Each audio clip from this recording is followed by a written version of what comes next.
Ronald tuh ada ketakutan saya mati dalam keadaan TikTok, Bu. Bener Bu yang ingetin ya, TikTok kan terus aku kayak bercanda. Tika, kamu mau mati dalam keadaan TikTok?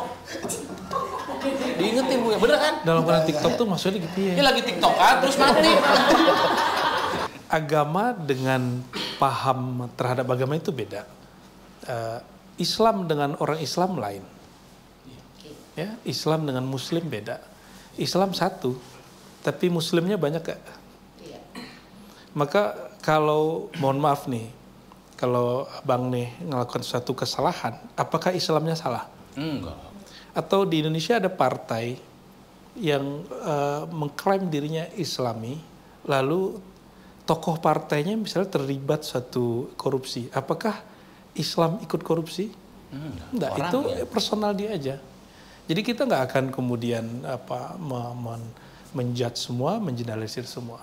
Jadi agama itu suci, pemahaman agama belum tentu suci.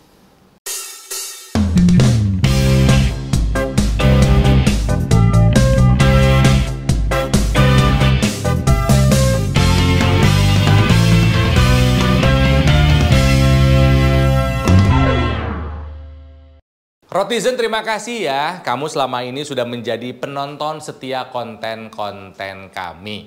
Terima kasih. Jangan salah, kami punya yang baru loh. Yes, nih kalau misalnya Rotizen pengen menyaksikan konten-konten eksklusifnya Ronald dan Tika di RoTV, join membership RoTV dong. Klik. Yang lain nggak tahu, cuman kamu yang tahu. Yang lain pasti ketinggalan. Nggak masang iklan di sini. Oh iya, maaf. Iya. Nonton ya. Join ya membership RoTV ya. Assalamualaikum warahmatullahi wabarakatuh, Rotizen. Saya Tika Priatakusuma. Saya Ronald Surapraja. Kami berdua mewakili semua tim dari RoTV. Ya, ingin mengucapkan selamat Hari Raya Idul Fitri. Minal aidin wal faizin. Mohon maaf lahir dan batin. Ya, cuman Lebaran kenapa masih air putih aja yang disajiin? Bawa apa kek dari rumah? Nah, Lebaran. Hidup gua mah dari hampers kok. Tahu. Makanan tuh di rumah gua banyak kalau ada hampers. Tahu, cuman kan Lebaran itu bukan berarti kita tuh harus berpesta-pesta, harus berfoya-foya, makanan harus di mana-mana. Harus bersyukur bisa Lebaran juga. Kita tuh harus menunjukkan bahwa Lebaran tuh tidak harus disambut dengan harus ada makanan di mana-mana. Minum juga cukup. Ada air putih doang mah nggak cukup atuh. Masa air putih doang? Apa kayak gitu? Ih, bagus air putih ini mah kita jadi nggak lupa. Nggak masang iklan dia aja. Tapi bener loh, nah Lebaran itu nggak berarti kita harus berpesta-pesta, harus ada makanan di mana-mana. Saya pernah mendengar sebuah quotes. Semua orang bisa merayakan Lebaran, tapi tidak semua orang bisa mendapatkan Idul Fitri. Kata siapa? Adalah dulu begitu. Apakah memang benar seperti itu? Kita tuh senang banget Rotizen karena hari ini kedatangan guru kita ya. Yes. Ada Buya Arazi-Hasi. Buya, terima kasih. Buya, pertanyaan dulu. Kalau misalnya menyambut Buya boleh tepuk tangan? Enggak masalah. Enggak masalah. Boleh juga boleh. Buya mah nggak dikit-dikit. Haram nggak Buya mah? Gitu. Berarti kata-kata tuh nggak boleh tepuk tangan gitu. Buya betul nggak tuh Buya? Katanya Lebaran sama Idul Fitri beda. Semua orang bisa Lebaran, tapi nggak semua orang dapat Idul Fitri. Betul. Jadi Lebaran itu tradisi. Sama dengan di Eropa, setiap akhir tahun orang-orang melakukan semacam perayaan akhir tahun, tapi tidak semuanya mereka mengerti makna dari agama yang mereka anut. Kita juga sama di Indonesia. Jadi Lebaran itu sudah jadi tradisi. Ya, maka ada tradisi mudik, ada tradisi tadi. Kenapa cuma air putih aja? Ya, tradisi baju baru. Alhamdulillah. Tradisi yang bagus, silaturahim. Iya itu. Ya, itu tradisi yang keren sekali itu. Lalu ada ungkapan bahwa hanya sedikit yang Idul Fitri. Mendapatkan Idul Fitri. Idul Fitri sebenarnya diartikan dua ya, fitri atau fitrah. Kalau fitri sebenarnya artinya makan. Aid kembali, fitr makan. Secara kata tuh itu artinya? Iya. Hari kembali makan. Setelah kita berpuasa. Gitu ya, dan itu beda, nikmat sekali. Jadi kalau kita nggak pernah hidup susah, nggak akan pernah merasakan nikmatnya. Coba kalau hari pertama puasa, seteguk pertama Iya betul, nikmat Ya. sekali. Jadi kalau ingin merasakan hidup ini anugerah besar, coba kurangi menyentuh nikmat Allah sesaat. Sesaat saja. Ya, gitu ya. Jadi yang kedua Idul Fitrah. Nah, kembali kepada fitrah. Idul Fitrah ini agak sedikit disangsikan maknanya. Namun kita kembali ke hadis yang lebih kuat. Jadi siapa yang berpuasa dengan sungguh-sungguh maka dia mendapat ampunan Allah. Barangkali fitrah di situ adalah ampunan Allah. Jadi tidak semua orang mendapatkan ampunan Allah, tapi semua orang dapat lebaran. Barangkali itu maksudnya. Mudah-mudahan kita terdapat ya ampunan ya. Amin. Ada, kita bisa tahu nggak? Kita bahwa diampuni Kita atau dapat Idul Fitri. Ya. Oh iya, kalau nggak tahu untuk apa beragama? Agama itu justru jalur kita, media kita, fasilitas, aplikasi untuk dialog dengan Allah, dengan Tuhan. Jadi kalau ini Bang Ronald nih, sholat, tapi tidak tahu sholatnya diterima atau tidak, untuk apa sholat? Berarti nggak menyembah sesuatu yang tidak dikenal. Ya, untuk apa menyembah sesuatu yang tidak dikenal? Oleh karenanya, Allah kasih tanda, ada indikator amalan itu diterima. Ilustrasinya, kalau saya memberi hadiah kepada Teteh, tandanya misalnya Teteh ini terima, diambil, langsung dimakan atau dipakai. Saya senang. Maka ada timbal balik. Karena Allah itu gaib secara kasat mata, tapi rohani kita kan merasakan Allah tidak gaib. Dia bisa merasakan persembahan ibadah ini diterima atau tidak. Nanti rohaninya merasakan kedamaian atau tidak.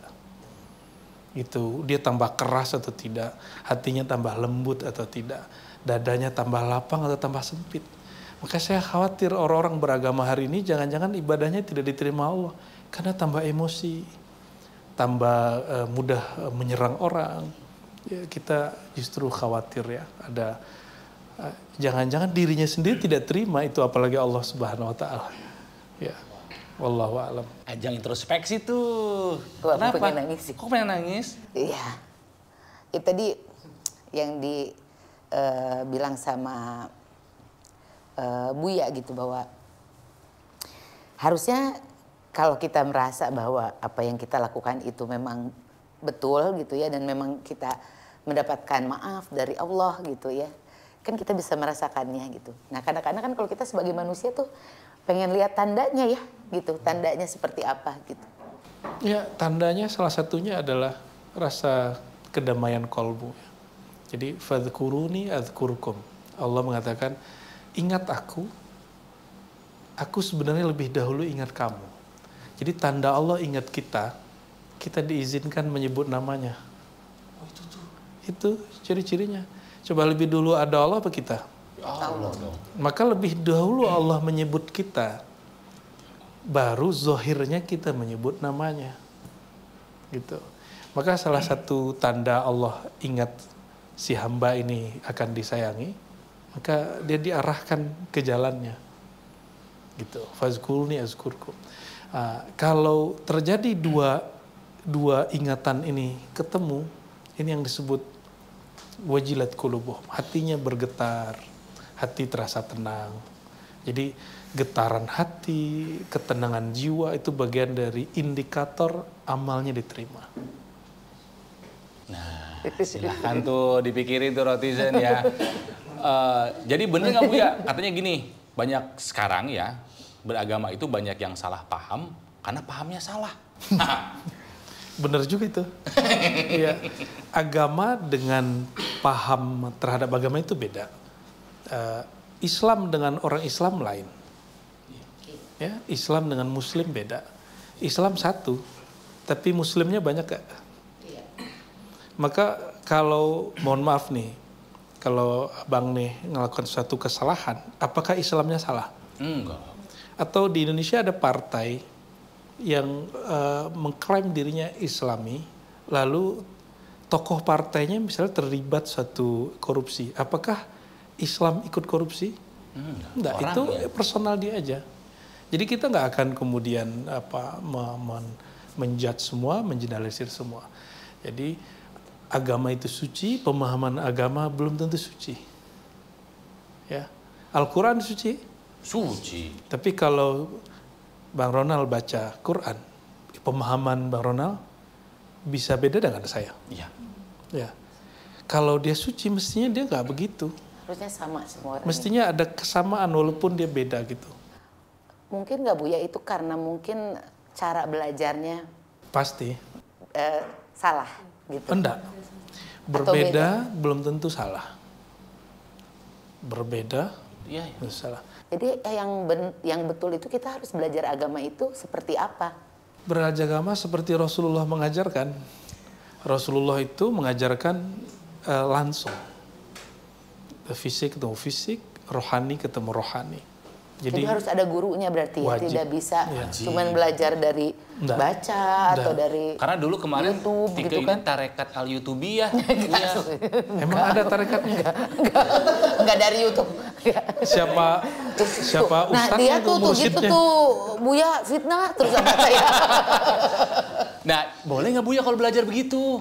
YouTube itu ibarat seperti Wikipedia, Google, YouTube itu sama fungsinya. Dia hanya media pertama. Jadi kalau orang sakit kayak pertolongan pertama lah. Tapi untuk lanjutan dia mesti mengetahui dan mampu memfilter. YouTube itu banyak yang bagus. Saya hampir tiap hari dengerin yang bagus-bagus. Buya masih nonton YouTube orang? Tapi yang bahasa Araban. Nah susah ya. Ya. Jadi saya misalnya masih sering dengerin murid Syekh Yasin namanya Syekh Yahya Al-Ghautsani, ada misalnya Syekh Usamah Said Al-Azhari. Mereka buat program-program kajian-kajian yang rutin di YouTube-nya. Saya juga Buya, Al Jazeera. Berita ada orang gitu. Ya, artinya YouTube itu tidak semuanya jelek. Iya. Ada yang bagus, tapi kita harus tahu dulu barang Harus paham bagus dulu dan ya. barang tidak bagus lewat berguru. Nah makanya alhamdulillah ya, kalau kita mah ya udah ada gurunya lah Buya. Kan kalau saya sama Buya ikut ngaji gitu kan ya. Tiku juga kan? Saya juga ada gurunya insya Allah gitu. Udah level berapa sekarang? Sekarang lagi belajar Quran. Wih. Wih. Nah, kadang yang suka menjadi bahan perbincangan kami adalah Buya, kalau misalnya belajar agama kan sebetulnya niat kami itu ingin menjadi apa ya? Ya kadang kami ingin memposting pada saat sedang mengaji gitu kan ya. Nih guru saya nih gitu kan. Bangga atau tapi kan ada orang yang menyangka lu ria lu. Nih ria nih pengen sombong, pengen disebut soleh, padahal solihun misalnya. Solihun. Nah itu gimana ya Bu ya? Pada satu sisi niat tuh pengen yang tuh saya juga bisa begini kok, kamu juga bisa dong gitu loh.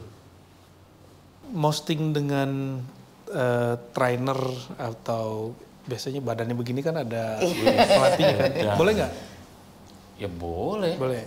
Kalau itu kan guru ya. Kita mesti dengan guru olahraga boleh nggak? Dengan guru matematika boleh nggak? Masa dengan guru agama nggak boleh? Apa masalahnya? Itu masalah hati. Ria itu bahasa agamanya adalah ru'yatul amal. Jadi saya memandang saya beramal dan ingin dilihat orang. Kalau sombong, ru'yatun nafs, memandang ego diri. Lalu ingin ditonjolkan kepada orang namanya takabur. Jadi yang disebut ria itu bukan semua yang kita tampilkan, enggak. Kalau kayak gitu nggak ada karya di dunia. Nah, maka ar-riya fil muamalah jaizah ya. Ria dalam bab muamalat itu hal-hal yang emang seharusnya terjadi. Ya, boleh-boleh saja. Kalau kita belanja itu kan bab muamalat, interaksi ya. Apa pakai diam-diam pakai hati? Aku belanja, aku jajan pakai hati. Nggak ngerti Ya. nanti. Jadi kalau punya guru apa-apa. Ya, kalau ada orang mengatakan kamu ria, nggak usah ditanggepin. Ya. Nah itu Ronald tuh harus banyak belajar dari Buya. Ronald tuh kan diserang sedikit itu langsung emosi gitu ya Buya ya. Kan Buya juga kata Ronald nih katanya sering mendapatkan serangan gitu ya. Serangan apa nih? Serangan apa aja gitu ya, kayak yang mungkin tidak sepemahaman Iya, dan segala betul. macam. Nah gimana tuh Buya kita menghadapi Kok bisa orang-orang tenang seperti sih, Buya itu sih? gitu. Bisa tenang, tidak emosi. Kita yang ngaji sama Buya, yang kesel kita nih. Wah gitu Buya kok. Udah. Lah, kita kan nggak sempurna, Bang. Allah. Kalau saya sempurna, sesempurna Rasulullah, Rasulullah masih ada yang nggak suka loh. Iya Banyak. betul. Kalau saya nggak sesempurna Rasulullah, terus ada orang benci, apa salahnya? Itu sunatullahnya. Apalagi ketika saya mengikuti jalan baginda Rasulullah SAW, Itu sulit sekali. maka sangat mungkin untuk diserang seperti adanya Abu Jahil, Abu Jahal. Abu Jahal itu kan orang jahil maksudnya. Iya, iya. Ya, yang sukanya komentar. Kalau dulu kan nggak ada YouTube, jadi mereka punya Palanta lah di Mekah itu ya. Abu Lahab sama. Itu orang-orang yang suka membuli baginda Nabi Muhammad SAW yang sangat sempurna. Netizen zaman sekarang netizen. Nah, betul. Dulu citizen barangkali. Citizen. Mekar. Betul, satu kota yang tidak suka ya. Betul. Dan mesti ada yang merosting pertama. Oh, jadi disebut pengulangan aja ya Bu ya? Iya. Hanya Sejarah ada berulang. sejarahnya sama, cuman orang-orangnya beda. Manusia kan dari teknologinya dulu beda. sama, yang beda itu cuma peradabannya. Dari dulu suka bully orang, bedanya sekarang alatnya yang beda, fasilitasnya yang beda. Berarti buat kamu nih yang suka membuli-buli orang, coba cek nasabnya. Mungkin kamu keturunan Abu Jahal. Bukan begitu. Tuh, bukan itu. Tuh, fitnah lagi. Ada satu hal, Bang Ronald. Jadi saya dapat ilmu Imam Ghazali. Jadi Imam Ghazali itu mengatakan, kalau kamu belum bertemu guru, carilah sahabat yang tulus. Kalau nggak ketemu sahabat yang tulus, maka lihatlah hater. Hatermu. Karena yang berani memperbaiki kamu, kalau nggak gurumu, temanmu. Karena mereka paling tahu aibmu dan mampu memperbaikinya. Sedangkan kamu nggak sadar gitu. Nah, kita kan nggak sadar kita punya aib. Ternyata guru kita nggak ada atau nggak ngasih tahu, teman kita nggak ngasih tahu, yang ngasih tahu hater. Maka hater itu adalah alam yang dijadikan guru. Filter kita juga sebetulnya hater. Tempat ngasih tahu tapi dengan caranya gitu ya. Iya. Dan satu hal, adakah di alam semesta suatu terjadi tanpa izin Allah?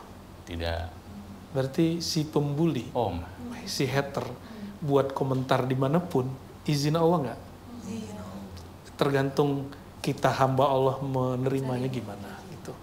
Ada saatnya kita boleh menjawab agak sedikit kencang gitu ya. Tapi Rasulullah apakah begitu?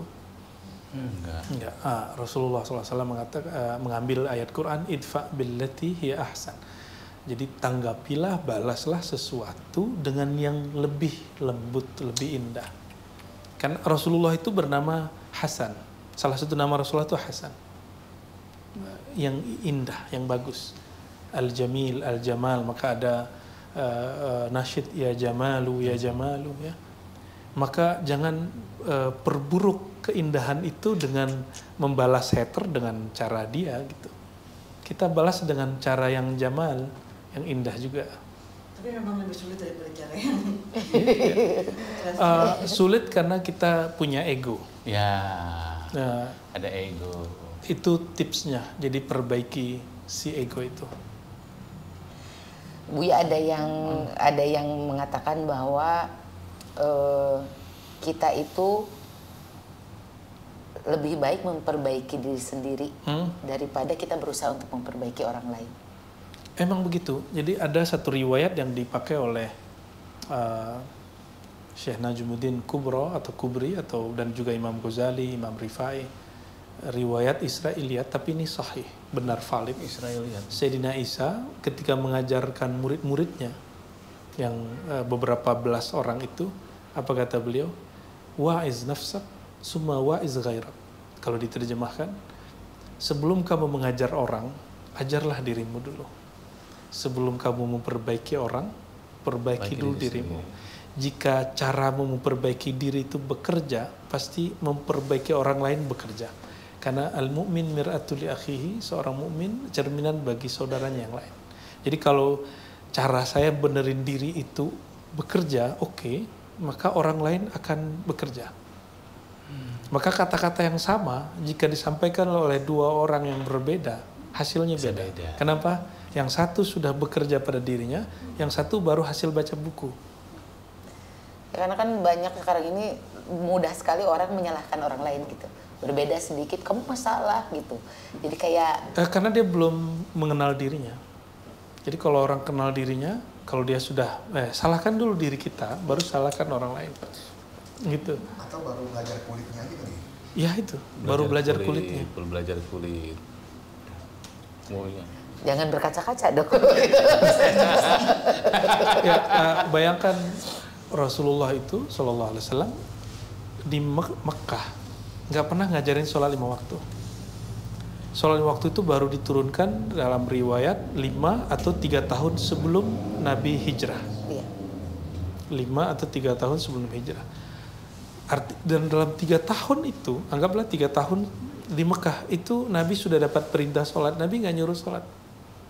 Oh, padahal perintah udah turun. Udah turun. Kenapa? Nabi benerin yang di dalamnya, bukan kulitnya. Allah. Nyampe di Madinah, karena dalamnya sudah oke, baru bertahap sholat setahun, tahun kedua puasa, tahun berikut zakat, tahun berikut 2 tahun berikutnya haji. Oh, Bertahap. Khamar, minuman keras itu nggak langsung. Dilarang, nggak langsung dilarang gitu ya? Ya, maka nanti kalau punya teman jangan langsung haram-haramin, bertahap seperti itu. Ya, bertahap kita. Nggak pernah. Apa gue gini doang? Karena kan ayat Hamar juga turunnya 3 kali. bertahap ya. Wah, tahu. Udah sampai situ kemarin, tapi lupa. Cuman ya awalnya tuh masih diperbolehkan untuk diperdagangkan gitu, sampai akhirnya memang Dilarang sama total. sekali dilarang gitu. Dan itu bertahap. Nah, itu namanya tadarruj fid da'wah, bertahap dalam berdakwah. Nah, Nabi SAW melakukan itu. Kenapa orang hari ini katanya menguswah Nabi, mensuri tauladankan Nabi, tapi nggak itu. Kita baru ikut kulitnya Nabi, tapi nggak ikut dalemannya Nabi SAW. Itu PR kita begitu. Ya, Buya, terima kasih loh Buya datang ke sini karena kita kan tahu jadwalnya seperti apa ke. Betul. Waduh, makanya kadang mereka nanya gitu, tuh Buya tuh nggak capek hari ini bisa berapa agenda gitu loh Buya. Kadang udah beda kota, kadang beda provinsi. Nggak capek Buya? Sudah lewat sih capeknya ya. Capek itu kalau saya nggak suka yang saya lakukan. Kalau saya suka ngajar, seharian pun saya ngajar nggak capek. Tapi kalau kita nggak seneng, duduk sama orang yang kita nggak suka, 5 menit rasanya 5 jam. Iya. Tapi kalau kita duduk di tempat yang kita seneng, tahu-tahu udah 5 hari. Ya, loh, udah 5 hari ya gitu. Kayak kamu nge-gym gitu ya? Ya kan seneng ya gitu. Capek, tapi saya suka lari, tapi kalau lari 42 kilo mah capek. Itu beda ke fisik ya. Antara lelah Sebentar nih, saya kasih dulu Ini. ya. Oh, ini. ada hubungannya nggak sih Ustadz antara lelah sama nggak ikhlas? Kadang-kadang kalau kita nggak ikhlas tuh sesuatunya berat gitu, tapi ketika kita sadar, wah mungkin nggak ikhlas kali ya, diikhlas-ikhlasin gitu. Susah apa ya? Ada gitu di kelas-kelas ini. Biar nggak capek, maksud biar nggak lelah. Ya, itu banyak terjadi. Ikhlas itu tumbuh dari pengetahuan. Kalau saya sudah tahu apa yang saya kerjain, saya cinta. Kalau udah cinta, kenapa orang bekerja nggak pernah capek? Pagi berangkat, sore pulang. Padahal hanya untuk mendapat gaji di awal bulan atau di akhir bulan. Karena dia sudah cinta. Tapi coba tanya teman kita yang sudah mulai bosen, udah mulai nggak cinta sama pekerjaannya. Dia pengen ngomongnya tiap hari pengen resign. Tapi gaji diterima juga sih. Jadi ada orang yang emang dia nggak punya knowledge lagi di situ, dia nggak punya mahabbah cinta lagi di situ. Jadi bedakah tidak ikhlas dengan lelah? Lelah itu penyebab orang tidak ikhlas. Tidak ikhlas itu karena orang nggak punya pengetahuan tentang yang dia kerjakan atau dia nggak punya visi. Yeah. Nah, kenapa kita kemudian tahan untuk melakukan sesuatu? Karena punya visi. Teteh pernah hamil. Alhamdulillah 2 kali. 2 kali. Kenapa nahan si baby, si janin? Karena tahu bakal Dikeluarin. lahir jadi orang. Karena ada visinya, si ibu tuh ada visinya. Habis itu ya mimiin si baby kan. Itu kalau si ibu nggak punya visi kasih sayang, menumpahkan kasih sayang dia akan marah-marah. Itu sebabnya muncul kemarin babysitter yang mukul-mukul anak, karena dia nggak punya Rasa keibuannya. Iya, dia nggak punya knowledge, maka dia nggak punya mahabbah, nggak punya cinta, maka dia nggak punya visi.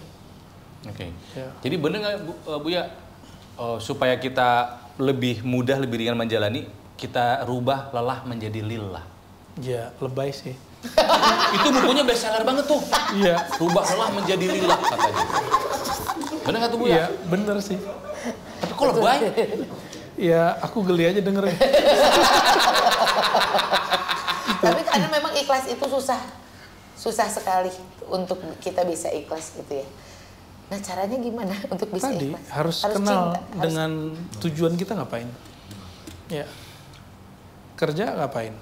Nyari duit. Nah, duit itu untuk duitnya atau untuk menafkahi orang terkasih? Menafkahi orang terkasih. Karena untuk menafkahi orang terkasih, apa aja kita lakuin? Dan bayar cicilan. Ya, bayar cicilan. Yang kita, barang yang kita suka, itu. Mungkin mobil yang kita suka, rumah yang kita cinta. Jadi, cinta itulah penggerak manusia hidup. Dan dia harus punya rasa itu. Ikhlas itu hanya muncul dari para pencinta. Dan cinta nggak mungkin kalau orang nggak kenal. Kenal dulu, baru tumbuh rasa cinta, gitu ya Bu ya? Baru nanti ikhlas. Kenal, cinta, ikhlas. Udah ikhlas belum ngerawat anak? Ikhlas. Kenapa? Tahu karena ini anakku. Coba anak orang lain. Nah, Gitu. Ya. belum tentu ikhlas. Anak orang lain kita nggak, padahal sama-sama lucunya loh. Tapi kalau bukan anak kita nggak ikhlas. Nah, jadi mengenal apa yang mau kita ikhlasin itu jadi syarat menuju ikhlas. Ya, Sholatnya udah kenal yang disembah belum? Insya Allah. Sedang berusaha mengenal. Masih berat nggak sholat subuhnya? Wah, bablas. Aduh, malu nih.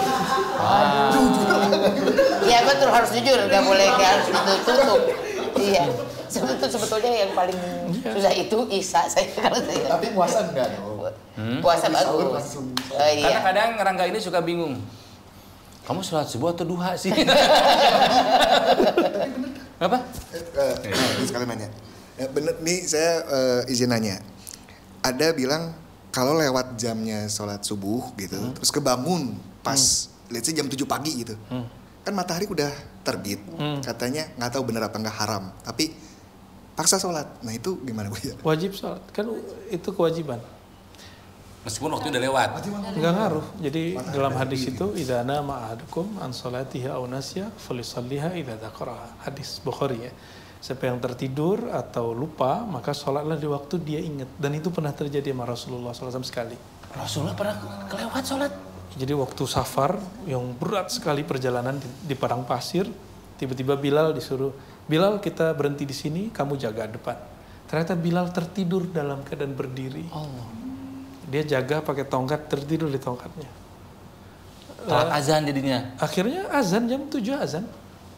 Azannya jam 7. Jam 7 azan, matahari sudah naik. Karena sholat itu kewajiban, jadi harus dilaksanakan. Iya. Kalau kita punya, anggaplah kewajiban itu utang. Saya nggak suka nyebut sholat itu utang, tapi anggap saja kewajiban itu utang. Kalau kita telat bayar utang, jatuh temponya sudah datang, terus besok kita nggak bayar, gitu. Itu logika apa itu? Logika orang cerdas apa orang bodoh? Bodoh. Ya, kan udah lewat. Nggak bayar dong. Gitu, begitu nggak? Nggak begitu logikanya.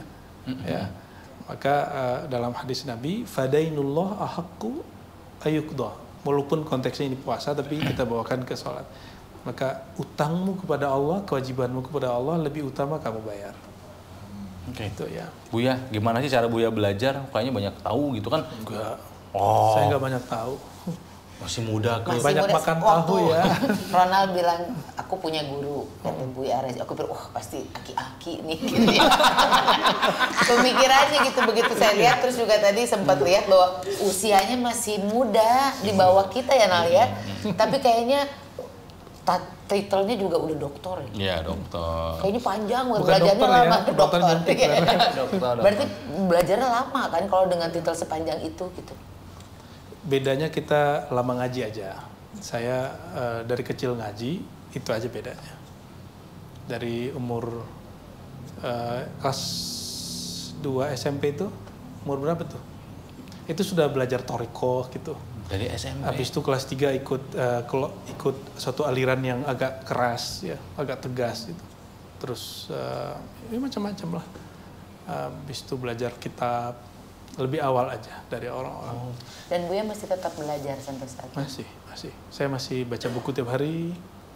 Masih nyimak guru-guru saya yang online ya. Jadi karena kita nggak bisa ketemu langsung, karena jarak jauh, jadi kita ngaji lewat live gitu bisa. Karena Islam itu di akhir katanya ya Buya ya, betul itu salah? Islam awalan wa akhiran, di awal dan di akhir. Dari semenjak kita lahir sebetulnya. Iya. Ya kita juga kan dulu ngaji mah ngaji, SD kan ngaji, ada di masjid dekat rumah gitu. Kok enggak lu? Dulu kalau dites ngaji nih ya Buya ya saya. Maaf ini mah. Kalau ngaji dites waktu SD gitu ya. Yang lain di depan ngaji saya coba. Jujur ya. Ikutin deh, tapi sekarang insya Allah udah mulai belajar cara baca yang betul juga.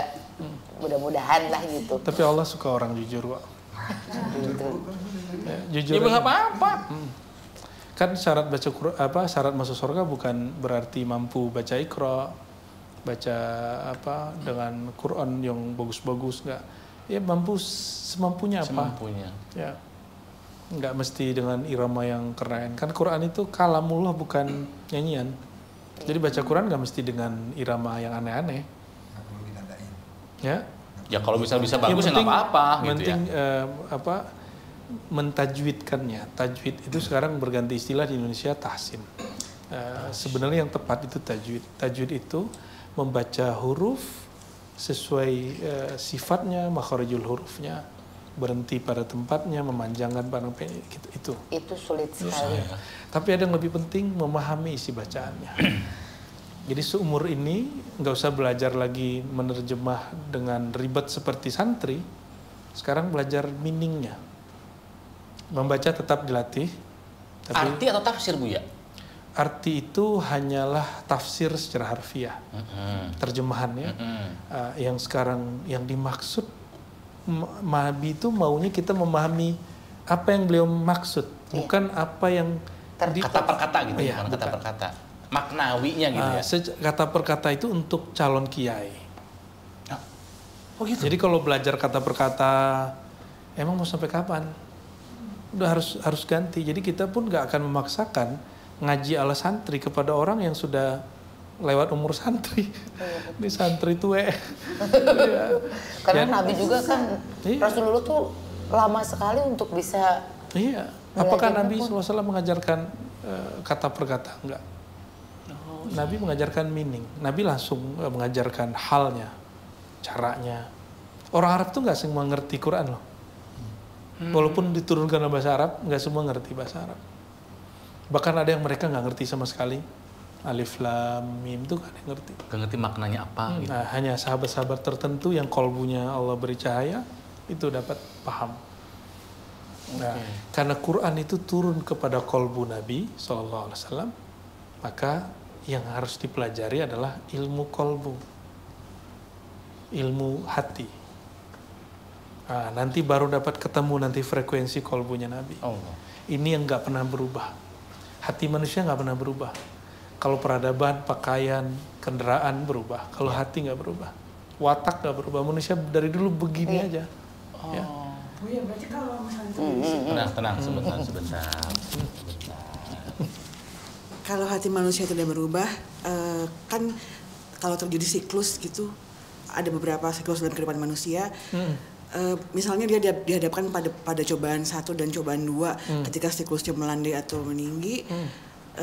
Kenapa cenderung mengalami perubahan hati gitu? Aku pernah nih mengalami hal seperti ini, cuman kok dulu rasanya nggak seperti ini gitu. Maksudnya lebih buruk atau lebih baik rasanya? Kadang baik, kadang buruk. Oke. Baik. Kolbu itu bahasa Arab. Imam Qushairi menyebutkan sumyal kolbu li taqallubi. Jadi kolbu itu disebut kolb. Kolb itu artinya sesuatu yang berubah. Oke. Ya. Jadi kalau ada orang yang kolbunya stagnan, itu kita curiga kolbunya sudah mati. malah berubah tuh lah fitrahnya memang berubah gitu ya? Memang berubah. Jadi kalau ada orang beragama, kolbunya nggak berkembang, malah stagnan tambah keras, berarti kolbunya mati. Kalau orang kolbu mati, nggak ada nurnya, kan mati sudah.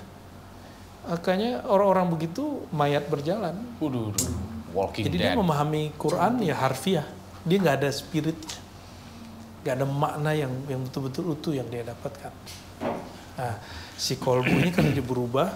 Lalu di dalam hadis yang sahih dikatakan, qulubu bani Adam, hati manusia, baina isba'in min asabi'ir rahman. Di antara dua jari-jari Allah yang Maha Pengasih. Bahasanya dua jari-jari, jangan dibanggakan jari ini. Ini jari fisik. Jari itu di situ maknanya saking mudahnya Allah membolak-balik. Tapi disebutkan karena nama Allah Ar-Rahman. Ya, berarti kolbu itu tempatnya kasih sayang Allah. Maka aneh orang kalau kemudian jika dia belajar ilmu hati itu tambah sombong, tambah sok suci gitu, aneh.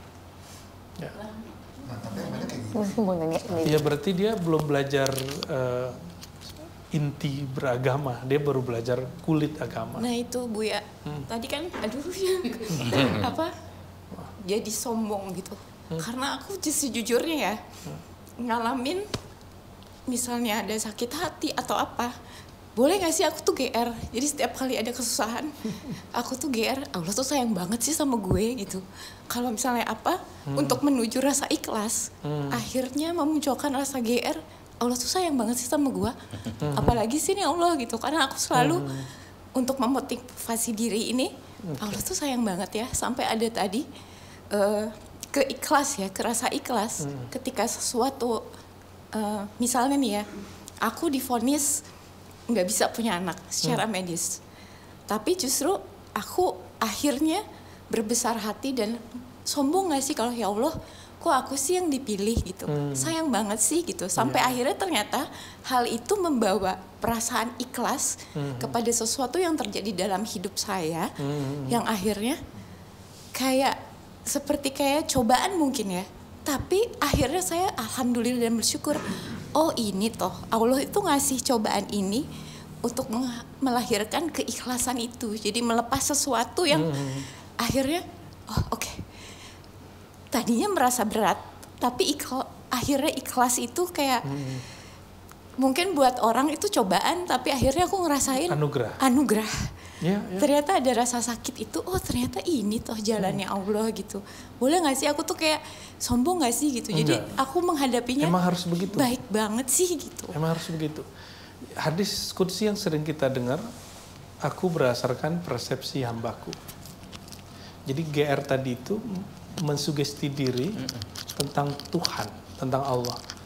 Jadi kesalahan orang beragama itu satu, dia sibuk mendirinya. Kalau yang tadi sudah mulai sibuk dari dirinya pindah kepada Allah. Ya, karena sudah mulai sibuk dengan Allah, kayaknya Allah sayang aku deh. Allah dulu baru aku. Bukan kenapa aku begini, aku kurang apa? Aku kurang sholat. Itu namanya ananiyah, nafsiyah, keakuan. Itu yang membuat orang kemudian gagal beragama, gagal bertuhan, gagal bahagia, gagal ikhlas. Jadi kapan orang mulai bahagia? Kalau dia fokus kepada apa yang Allah mau, bukan kepada apa yang dia mau. Kalau dalam bahasa spiritual keislaman, kata tasawuf namanya, ridho itu ketika kemauanmu lebur dalam kemauan dia. Istilah yang betul tuh yang baik belum tentu benar atau yang benar belum tentu baik sih? Dua-duanya betul itu. Apa sih? Istilahnya gitu katanya. Yang baik itu belum tentu benar. Yang benar belum tentu baik, betul ya gitu ya, Bu ya? Semua kebenaran itu belum tentu baik disampaikan di waktu yang tidak tepat. Iya. Ya. Gitu ya. Jadi ada hal yang benar, tapi dia nggak elok. Ngajak orang mabuk sholat tuh bener nggak? Tapi baik nggak? Lo orang mabuk diajak sholat, kan dia nggak wajib sholat. Ya. ada orang lagi mungkin kayak beliau ini kan aktivis politik sekarang kan. Nah, terus kita misalnya berhasil atau tidak berhasil, lalu kita menyampaikan sesuatu yang nggak sesuai dengan isi hatinya, walaupun itu benar. Misalnya lagi gagal nyalek nih misalnya, terus bilang, terus aja Buya terus. Kamu itu gitu nggak bersyukur. Nah, misal kalimat ini benar, kamu harusnya bersyukur, tapi dia lagi ngamut. Maka kalimat ini benar disampaikan tidak dengan tepat, momen yang salah gitu ya. Tapi bukan akhirnya saat emosi. yang baik. Ya. Maka saya saran kalau mau nasihati orang itu tunggu mood orang itu oke, dan itu bisa dirasakan di kolbu kita. Lihat raut muka dia, rasakan di hati. Terus, nah ini satu lagi, biar gak emosi kalau baca komentar orang atau kritikan orang, jangan baca komentar kalau mood lagi jelek. Ini tips buat teman-teman yang public figure yang suka masih baca komentar di kolom komentar YouTube dan TikTok. Ya, jangan baca kalau moodnya belum oke. Jadi kalau mau baca ta'awuz dulu. Aku berlindung kepada Allah dari keburukan syaitan dan keburukan diriku. Baru baca. Kita pas senyum-senyum tawa aja dibikin. Ya, nggak usah emosi. Buya ada yang mau nanya? Ini kamu masukin frame dong. Kameramen ya Pak. Ini banyak dosa nih. Assalamualaikum warahmatullahi wabarakatuh, Buya. Saya salah satu kru produksi Roti TV. Saya pengen nanya 3 hal. Pertama, saya lagi ada kebimbangan, bukan kebimbangan ya Buya. Kayak suatu kali ibu saya bilang saya tinggal berjauhan. Saya di Ciledug, ibu saya di Depok. Beliau usianya sudah sekitar 70, sedangkan bapak saya 80 gitu.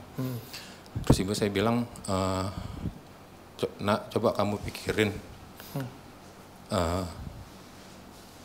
kamu balik tinggal ke sini. Gitu. Mama papa udah tua, dia nggak pengen sendiri gitu. Kalau salah satu terjadi sesuatu ada kamu gitu. Sedangkan kakak saya di Bekasi gitu. Di satu sisi saya punya keluarga, punya istri, punya anak-anak juga gitu. Batin saya pengen saya balik ke sana gitu. Tapi saya kan tidak bisa serta-merta langsung to the point ngajak keluarga saya balik gitu. Apa yang saya harus lakukan Buya gitu. Sedangkan saya sendiri sangat menyayangi orang tua saya, tapi di satu sisi juga saya ngerasa kayak, selama ini saya nggak mampu bahagiain mereka berdua. Gitu. Terus pertanyaan kedua, saya punya anak laki-laki dan perempuan, usianya masih 10 dan 7 tahun. Dengan perkembangan dunia yang sedemikian, zaman yang sedemikian cepat ini Buya ya, perkembangan yang positif dan negatif gitu. Bagaimana saya menjaga mereka untuk tidak terkena ajakan yang aneh-aneh atau istilahnya mereka menjadi soleh dan solehah gitu. Nah terus yang terakhir, ketiga, anak saya yang laki-laki sekolah di sekolah Islam. Bagaimana saya menjaga konsistensi dia untuk, karena cita-citanya dia bilang sama mamanya dia pengen jadi ahli tahfiz gitu. Pesantren atau sekolah Islam biasa? Sekolah dasar Islam terpadu. Oke. Cuman belakang ini saya ngeliat dia hobi main, terus terus udah ya main game mobile lah udah gitu. Terus ada beberapa teman-temannya yang saya nggak bilang ngasih pengaruh buruk, tapi ya namanya anak SD gitu ya udah mulai ada yang aneh-aneh gitu. Jadi konsistensi dianya itu menjaganya bagaimana gitu Bu ya. Sedangkan istri saya sempat bilang ya kalau papa pengen dia seperti yang kita inginkan, mulai dari papa sendiri gitu. Kasih contoh gitu. Jadi istri saya bilang ya papa pendidikan TK Islam, SD Islam, sempat di pesantren juga. Ayo dong Pak balik lagi gitu, ngaji lagi, sholat lagi. Nah itu bagaimana Ustaz? Sholat tapi bolong-bolong Bu ya. Jujur, seneng Bu ya main jujur. Iya, gitu aja. Terima kasih Bu ya. Assalamualaikum. Assalamualaikum. Yang pertama, secara hakikat ya, ini bukan secara syariat. Secara hakikat itu, mahar masuk surga itu orang tua. Maka ada hadis, Roghima anfu rajulin, jadi malang seseorang, wajada abawaihi au ihdahuma, masih ketemu orang tuanya, tapi tidak menjadi mahar, dia masuk surga. Ini secara hakikat. Rasulullah kalau bicara begitu agak kencang. Tapi kita kan juga punya saudara atau punya keluarga. Maka ada tips langsung saja, to the point, manajemen waktu dengan saudara. Jadi kebetulan di jamaah kita ada yang seperti itu di Ribat, ada yang dia gantian. Padahal lebih jauh, Depok Ciledug mah dekat. Dia jauh, Jawa Tengah, Jakarta. Aduh. Maka dia gantian dengan saudaranya. Sebulan itu dia pulang seminggu, ntar saudaranya yang seminggu lagi, saudara begitu. Dan mereka standby. Karena mereka bukan PNS toh, jadi nggak mesti, bukan karyawan yang masuk pagi keluar sore gitu. Jadi nanti harus dipikirkan bersama, jangan dipikirkan sendiri, nanti stres sendiri. Semoga menjadi mahar ke surganya Allah ya. Yang kedua dan ketiga sama ya pertanyaannya. Yang jawabannya pun akan hampir sama. Untuk menjaga anak itu nggak, kita ini kan terlalu cemas dengan anak kecil ya. Ntar anakku gimana? Anak kecil tuh enjoy loh, dia nggak cemas loh. Orang tua kita cemas loh sama kita dulu, tapi kita enjoy aja. Enjoy, iya benar. Lah, akan aneh. Ternyata sifatnya orang tua selalu mencemaskan anak muda. Anak mudanya malah happy-happy aja. Nah, terus gimana? Tugas kita hanya mengendalikan kehappyan dia itu. Jangan terlalu cemas, lalu membuat kita menjadi posesif, lalu melarang dia A, B, C, D. Beragama itu bukan kamu dilarang ini, dilarang itu, bukan. Beragama itu kita mengenal baik buruk, bukan kemudian larangan ini dan suruhan itu. Ya, konsep yang muncul di anak-anak muda hari ini, agama itu beban. Padahal beragama itu justru menghilangkan beban. Orang kalau ngerti hakikat beragama, itu nggak ada beban.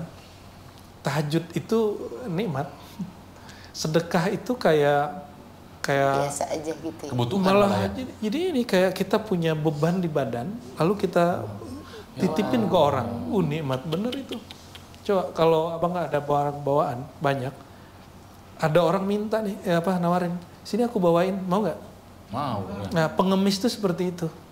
Pengemis itu nawarin, ini aku tanggung gitu. Kenapa kita nggak ngasih? Ya. Kita udah berpikir jelek duluan sih ya. Kalau udah jelek duluan, wah ini bakal jadi rumah di kampung ya. Ngasih 2.000 tapi mikirnya 20 juta. Suzonnya tinggi. Karena hidup dengan suzon sulit bahagia. Nanti pulang ke rumah suzon lagi. Ya. Kita kepada anak jangan suzon, mereka punya alam sendiri dan tenang. Yang ngasih rezeki anak kita itu bukan kita, Allah. Yang nanti ngarahnya kita ini hanya menggait mereka, ya, tapi kita belum tentu mungkin jadi gurunya, ya, hanya menggait, mendampingi.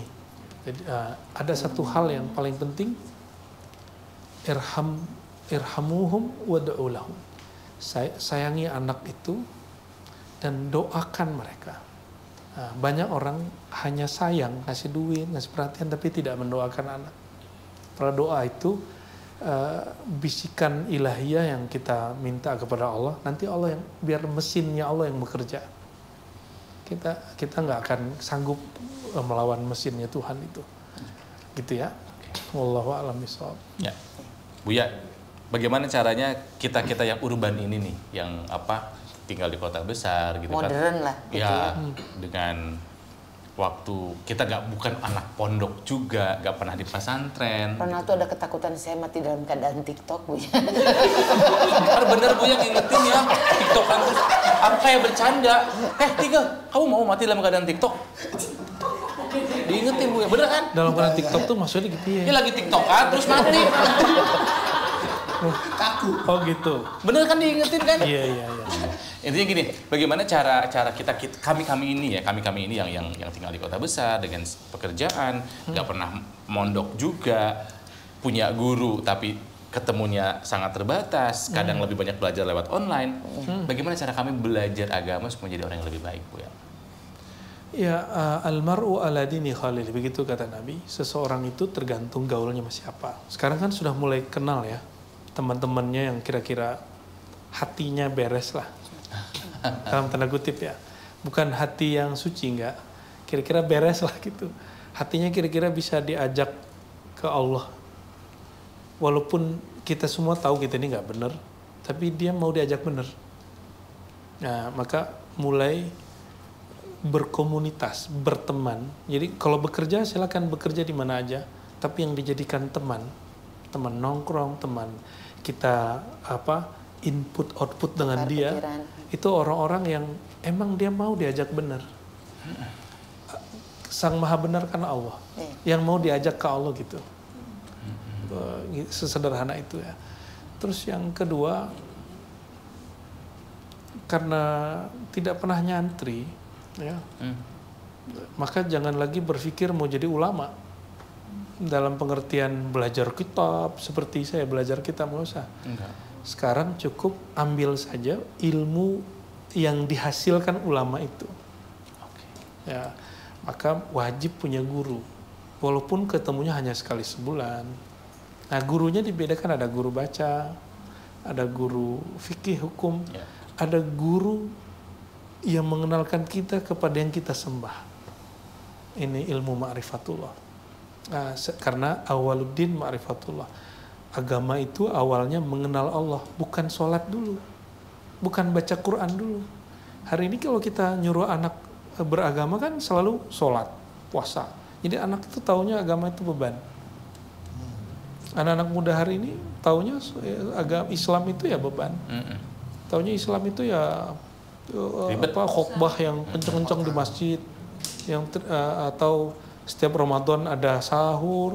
Taunya Islam cuma gitu doang. Nggak, Islam lebih dari itu toh. Ya, jadi mulai cari guru yang nggak ada ceritanya lagi, guru yang untuk konten, bukan. Tapi cari guru yang menghantarkan kolbu kita kepada Allah. Ya karena nggak mungkin sebentar, namanya juga lama. Iya betul, belajarnya lama. Ya, tapi kan bahwa belajar agama itu bukan sesempatnya, tapi memang harus diupayakan. Jangan sesempatnya tapi disempatkan gitu ya. Harus diupayakan gitu, nggak cuman karena lagi sempet nih mau belajar agama gitu, tapi kita harus mengupayakan waktu untuk belajar itu. Betul nggak Bu ya? Betul. Jangan nyambi, tapi harus menyempatkan diri. Dan Ya. Nanya terakhir nih sebelum. Oke. Nah tadi perihal urban. Kayaknya paling berat nih. Enggak. Ya di masa modern inilah gitu kan. Tadi buat kaum ya usia Gen Z, Gen X gitu ya. Ini kan bicara semuanya udah modernisasi. Terus bicara juga perihal sebenarnya nih perihal riba. Oke. Banyak yang mungkin ego yang gue udah nggak mau tinggal lagi sama orang tua. Tapi untuk punya rumah gue nggak beli cash, susah. Nah ini apakah riba itu sebenarnya hukumnya haram apa enggak? Koreksi kalau saya salah gitu, karena riba haram. Nah jadi cara buat punya rumah gimana? Sedangkan itu kan katanya haram. Salah satu Apa? gitu Itu ya. apa? Ya untuk bisa punya rumah kan dengan ke punya bank cicilan nih, gitu. punya cicilan ke bank gitu. Malu ya ngomong. Jujur aja punya cicilan ke bank. Nah ada bilang ya, kalau nggak ada riba, insya Allah rezekinya tambah lancar. Nah itu Bukan gimana? insya Allah pasti itu. Nah iya konsepnya berarti kalau kita nyicil ke bank tuh sebutnya tunggu dulu. gimana? Oke. Itu aja Bu ya. Itu pro dan kontra. Ya, satu persoalan ada yang sudah final di zaman Nabi SAW. Udah ketok palu dari Ya. dulu ya. Salah satunya adalah riba. Maka tidak bisa lagi riba itu di otak-atik. Riba itu sekali haram, selama-lamanya haram. Namun yang jadi persoalan adalah yang tidak ada di masa Rasulullah SAW, lalu ada di zaman sekarang. Lalu orang sematkan hukum yang ada pada riba di benda ini. Nah, paham? Iya, iya. Bank itu kemudian dialamatkan hukum riba yang merupakan haram kepada si bank. Maka ini pasti akan menumbuhkan kontroversi. Kenapa? Apakah sama definisi bank di zaman Rasulullah SAW dengan bank di zaman sekarang? Jawabannya, bank di zaman Nabi tidak ada. Maka zaman Nabi tidak ada bank, maka bank tidak ada hukumnya di zaman Rasulullah SAW. Itu satu. Ini harus di-clearkan. Waktu Al-Quran turun 14 abad yang lalu, ada bank kah? Ada bank nggak? Beneran nih? Iya, serius? Yang pinjam 100 mungkin ada. Bank itu definisinya apa? Apa definisi bank? Bank Tempat minjem uang, tempat nyimpan uang. simpan dan meminjam uang. Waduh, dirimu nggak Pinjam. Apa? nggak ngerti urusan bank nih. Coba cari di Google ya, nanti dicari. Coba cari sekarang di Google apa? Bank. Bank itu apa sih gitu? Panggilan kepada orang lebih tua. Biar Bukan usaha yang menghimpun dana untuk masyarakat dalam bentuk simpanan. coba yang kenceng bacanya. Ini. Menurut Undang-Undang Nomor 10 Tahun 1998 tapi Ustaz, dengan yang dimaksud dengan bank adalah badan usaha yang menghimpun dana dari masyarakat dalam bentuk simpanan dan menyalurkannya ke masyarakat dalam bentuk kredit dan atau bentuk-bentuk lainnya dalam rangka meningkatkan taraf hidup rakyat banyak. Oke. Apa yang sama di situ dengan riba? Nggak ada. Itulah. Riba itu ziyadah. Riba itu tambahan. Jadi ketika kita barter ada nilai yang bertambah. Ketika saya minjem lalu mengembalikan yang angka yang bertambah. Sesederhana itu riba. Dulu mata uangnya jelas dinar, dirham, emas dan perak. Sekarang uang kertas. Makanya saya tanya, harga kambing dulu dengan sekarang pakai emas sama nggak? Sama. Tapi coba harga kambing tahun 90 dengan harga kambing sekarang sama nggak? Coba. Haji, tadi kita ngobrol haji tahun 90-an 7 juta. Sekarang berapa? 20. Hampir 60. Mau nggak Bang Ronald? Abang, bukan Bang. Saya minjem sekarang 5M, tapi saya balikin 10 tahun lagi dengan angka yang sama, mau nggak? Enggak dong. Loh, kenapa? Kan saya nggak mau riba. Kan ada 5 tahun tuh, masa nggak ada uang lebihnya? 10 tahun Alasannya saya cuma bukan itu. setahun. Itu baru riba. Bukan itu alasannya. Apakah sama 5M Ya sekarang? nilainya udah beda pasti. Nilai itu tidak pernah ada dalam perkembangan money, uang atau dinar dirham yang di masa Rasulullah SAW. Dulu dinar dirham atau barter barang. Sama berharganya. Ya, misalnya nih beras Cianjur dengan beras Bintaro Ciputat ditukar 1 gantang 1 liter itu riba. Kenapa? Karena beras Cianjur itu lebih mahal. Jadi nggak boleh sama. Dia mesti dilebihin dengan nilai yang sama. Ya. Jadi 2 liter si Ciputatnya. Ya, misalnya gitu. Ya, ini nilainya berapa nih? Dia harus dikonversi dulu nilainya. Nah, jadi kenapa kemudian bank itu kita kalau minjam sekarang, ini saya bukan atas nama bank, tapi karena saya pernah dulu mengharamkan bank 10 tahun lebih, lalu kemudian kembali memakai karena ada sejarahnya ya. Salah satunya memahami bab inflasi. Terserah ini boleh kita beda, saya nggak maksa orang beda sama dengan saya. Yang pasti teman-teman, saya bukan ahli fatwa ya, namun saya selalu merujuk kepada fatwa ulama-ulama yang kompeten.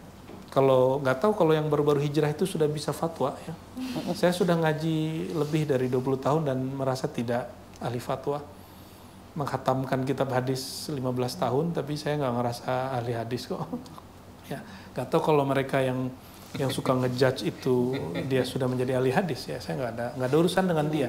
Ya, tapi saya ingin sampaikan bahwa ulama Mesir mengharamkan bank tahun 72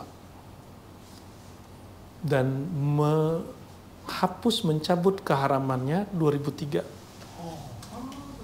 Jadi mereka sadar lalu melakukan kajian ulang bertahun-tahun. 2003 mereka cabut fatwa. Jadi fatwa tidak suci. Fatwa beda dengan Quran. Iya. Fatwa itu legal bahasa Inggrisnya. Kalau Quran, la tabdila li kalimatillah. Jadi nggak boleh perubahan lagi, penggantian terhadap kalam Allah. Tapi kalau fatwa dibuat sesuai zaman sesuai masa. Dinamis berarti ya? Sangat dinamis, tergantung definisi dan penerapan yang ada. Indonesia baru mengharamkan bank 2003, saya nggak tahu alasannya apa. Ya, tanya ke ulama sendiri, tapi ternyata ada perkembangan bagus. Indonesia punya DSN, Dewan Syariah. Itu yang top dari Indonesia. Punya Dewan Syariah, ternyata itu alasannya. Baru kemudian subur bank syariah sampai sekarang. Ya, mungkin fatwa itu untuk itu, wallahu alam. Ya. Dan banyak juga ya senior-senior saya, ulama-ulama senior yang marah saya ngomong begini. Ya bagi saya nggak ada masalah. Kalau memarah, marah aja dengan rujukan saya, yaitu fatwa Darul Ifta Mesir. Jadi ada lembaga MUI-nya Mesir namanya Darul Ifta. Silakan debat sama mereka. Sama saya juga boleh. Ya, tapi berdebat nggak ada untuk. Terjawab. Ya. Terbayar cicilan? Terbayar cicilan. Iya, terjawab jawabannya tapi nyicil nggak ada uangnya. Saya juga enggak KPR sangat dulu.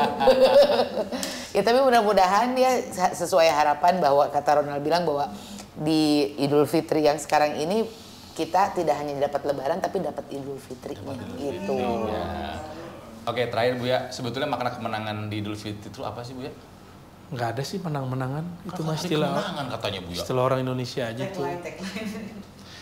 Menang itu mengalahkan musuh toh. Ya.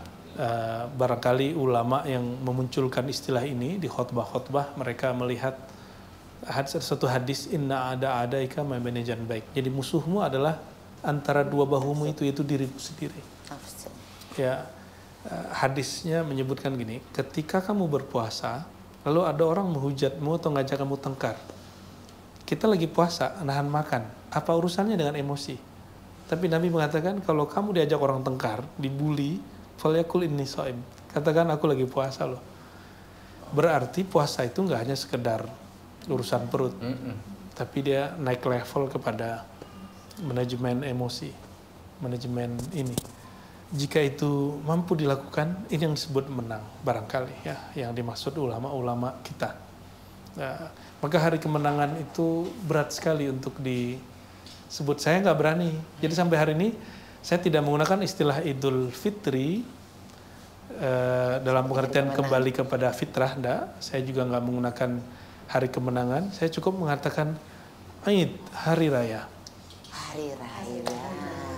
Ya, kembali makan. Kembali makan. Dan itu nikmat sekali.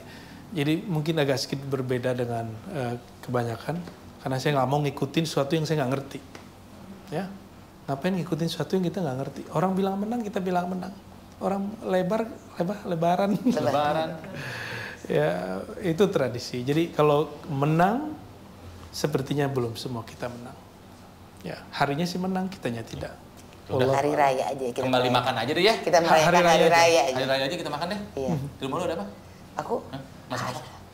ada pepes kayu. Loh, enggak lo serius lo.